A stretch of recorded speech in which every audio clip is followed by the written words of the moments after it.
على مدار السنين اختفى عدد كبير جدا من البشر، ومحدش فيهم رجع تاني للأبد. أغلب حالات الاختفاء الغامض بتكون بفعل فاعل، يعني جريمة وراها شخص. لكن لك أن تتخيل إن حد يختفي قدام عينك على المباشر؟ متهيألي شيء مستحيل يدخل العقل، وهو ده اللي أنا هحكيه دلوقتي. لو بتحب النوع ده من الفيديوهات تابع معايا، وهحكي لك كل حاجة باختصار شديد. في أمريكا، وتحديدا في سنة 1975، كان مسافر السيد جاكسون رايت وزوجته مارسا. خط سيرهم من ولاية نيو جيرسي لحد ولاية نيويورك. المهم كل سنة يعني بيسافروا علشان يقضوا الأجازة، وهم بقوا ماشيين أو مسافرين على الطريق. فجأة كده العربية بتاعتهم عطلت. نزل الزوج منها علشان يصلحها، وقال كويس إن هي باظت وإحنا لسه في أول نفق لينكولن، علشان خاطر النفق ده ضلمة ومفهوش أي إضاءة أبدا. وفي اليوم ده كان بداية موسم التلج. الزوجة لاحظت إن إزاز العربية كله مشبر بسبب البخار، فقالت مسافة ما جاكسون يصلح العربية هكون أنا مسحت الإزاز. وده يعني نوع من أنواع المساعدة والتعاون ما بين الزوجين. جاكسون بعد ما نزل من العربية فتح الشنطة اللي ورا علشان ياخد منها أدوات الصيانة، وفي الوقت ده كان بيتكلم مع زوجته عن تفاصيل الرحلة اللي هم لسه رايحينها، وهي كمان بتمسح الإزاز وبتتكلم معاه عادي جدا. المهم وسط الكلام لاحظ جاكسون إن زوجته مارسا مش بترد عليه أبدا، فساب اللي في إيده وقال يعني يبص عليها، وهو مستغرب بسبب سكوتها المفاجئ. وهنا حصلت الصدمة.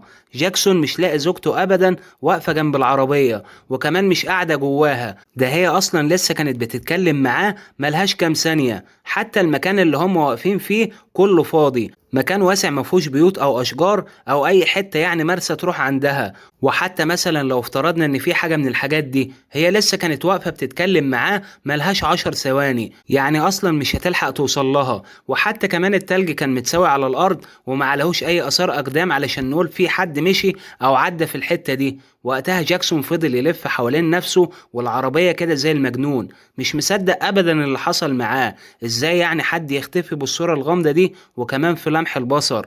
وقف يلف ويبحث في كل مكان قريب منه، لكن ملهاش اي اثر نهائي.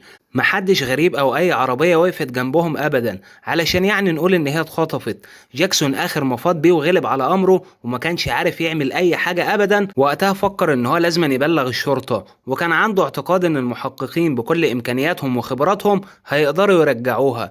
لكن للاسف الشرطة بحثت عنها في كل مكان، لكن ملهاش اي اثر ومفيش اي فايدة من اللي هم عملوه. وقتها حسوا ان الزوج هو اللي اتخلص منها، وهو اللي عمل السيناريو ده كله علشان يفلت من الجريمة. كمان الرواية اللي هو بيحكيها ما كانتش داخلة دماغهم ابدا. يعني ايه واقف بيتكلم معاها وفجأة تختفي من قدام عينيه من غير اي اثر؟ ما كانوش فاهمين اي حاجة. ايه يعني اتبخرت مثلا؟ المهم قبضوا عليه وحولوا له المحاكمة، لكنهم لاحظوا ان هو فعلا حزين على زوجته. كمان مفيش ادلة ملموسة ان هو عمل فيها حاجة. وكمان عند العربية ما كانش فيه اي اثار لعنف او مقاومة حصلت في المكان ده. ساعتها الشرطة فكرت ان هي تعمل تحريات عنه وتسأل الجيران عن جاكسون ويعرفوا شخصيته وسط الناس عاملة ازاي. بصراحة الكل شهد ان هو راجل محترم. كمان هو وزوجته متجوزين بقالهم حوالي 25 سنة، وكانوا متجوزين بعض عن حب، وعمره ما في يوم ما زعلها او اختلف معاها، وطول الوقت حياتهم هادية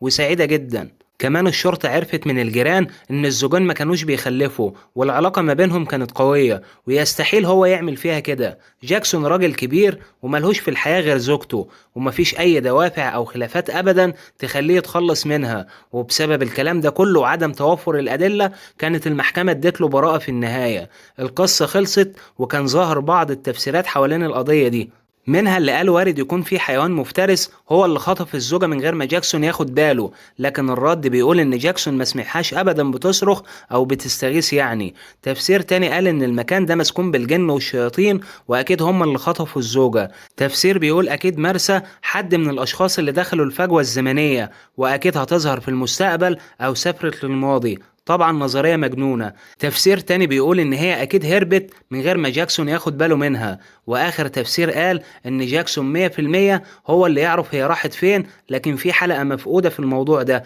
وكالعادة الكلام كان كتير جدا والكل كان بيفسر من وجهة نظره الشخصية، لكن الحقيقة فين هي دي اللي محدش وصل لها ابدا. مكتب التحقيقات لحد يومنا النهاردة على امل يحل القضية دي، وقاعد يبحث فيها بقاله 49 سنة متواصل، ولسه موصلش لأي شيء أبدا. وقضية اختفائها بتعتبر واحدة من أشهر القضايا الغامضة على مستوى العالم.